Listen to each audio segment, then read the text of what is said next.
Petrol rate ಹೆಚ್ಚಿಗೆ ಆಗಿದೆ ಅಂತೇಳಿ ಜನರು ಮಾತಾಡ್ತಿದ್ದಾರೆ. ಆಮೇಲೆ ಕಾಂಗ್ರೆಸ್ದವರು ಮೋದಿ ಬಗ್ಗೆ ಮಾತಾಡ್ತಿಲ್ಲ. ಅಲ್ಲ, ಮೋದಿಜಿಯವರು ಅದ್ರ ಬಗ್ಗೆ ಸ್ಪಷ್ಟೀಕರಣ ಕೊಟ್ಟಿದ್ದಾರೆ.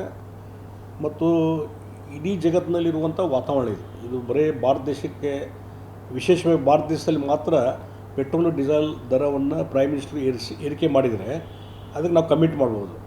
ಮತ್ತು ಇದನ್ನು ರಾಜಕೀಯವಾಗಿ ನೋಡಲಿಕ್ಕೆ ಹೋಗಬಾರ್ದು.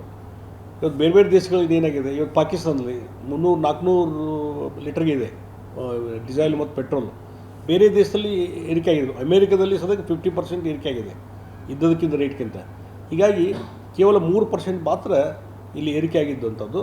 ಹೀಗಾಗಿ ಇದು ಇನ್ನೋವೇಟಬಲ್, ಇವತ್ತಿನ ಯುದ್ಧದ ವಾತಾವರಣದಲ್ಲಿ ಇನ್ನೋವೇಟಬಲ್ ಮತ್ತು ಒಂದು ಒಳ್ಳೆಯ ವಾತಾವರಣ ನಿರ್ಮಾಣ ಆದರೆ ಮತ್ತೆ ಇಳಿಕೆ ಆಗುವಂಥ ಚಾನ್ಸೂ ಇರ್ತದೆ. ಅದಕ್ಕಾಗಿ ಇದನ್ನು ರಾಜಕೀಕರಣಗೊಳಿಸಿ ಇದನ್ನು ಟೀಕೆ ಟಿಪ್ಪಣಿ ಮಾಡುವಂಥದ್ದು ಕಾಂಗ್ರೆಸ್ ಅವರಾಗಲಿ ಪ್ರತಿಪಕ್ಷವರು ಮಾಡೋದು ಸರಿಯಲ್ಲ ಅಂತ ನಾನು ಹೇಳ್ತೀನಿ.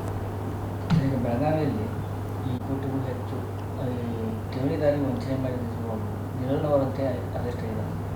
ನಾನು CID ಕೊಟ್ಟಿದ್ದಾರೆ. ಅದು ಏನು ಸರಿ, ಇದು ಎಲ್ಲಿ ಹೋಗ್ತದೆ? ಅಲ್ಲ, ಅದು ನೋಡಬೇಕು. ಯಾಕಂದ್ರೆ law will take its own course.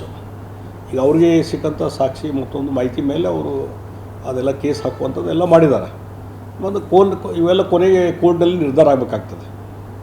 ಆ ಹಿನ್ನೆಲೆಯಲ್ಲಿ ಇವತ್ತು ಏನು ಮುಂದಿನ ಸರ್ಕಾರ ಏನು ಕ್ರಮ ಕೈಗೊಳ್ತದೆ ಇನ್ನು ನೋಡಿಕೊಂಡು ಅದ್ರ ಬಗ್ಗೆ ನಾವು ಚರ್ಚೆ ಮಾಡೋದು ಸರಿ ಅಂತ ನಾನು ಹೇಳ್ತೀನಿ. ಮತ್ತು ಈ ಕೋರ್ಟ್ನಲ್ಲಿ ಇರೋದ್ರಿಂದ ನಾವು ಹೆಚ್ಚು ಅದಕ್ಕೆ ಚರ್ಚೆ ಮಾಡಲಾರ್ದೇ ಇವತ್ತು DC ಆಗಲಿ ಪೊಲೀಸ್ ಕಮಿಷನ್ ಆಗಲಿ ಉಳಿದವ್ರು ಏನು ಕ್ರಮ ಕೈಗೊಂಡಿದ್ದಾರೆ, ಮುಂದೆ CIDಗೆ ಏನೊಂದು ಅದು ಟ್ರಾನ್ಸ್ಫರ್ ಆಗ್ತದೆ.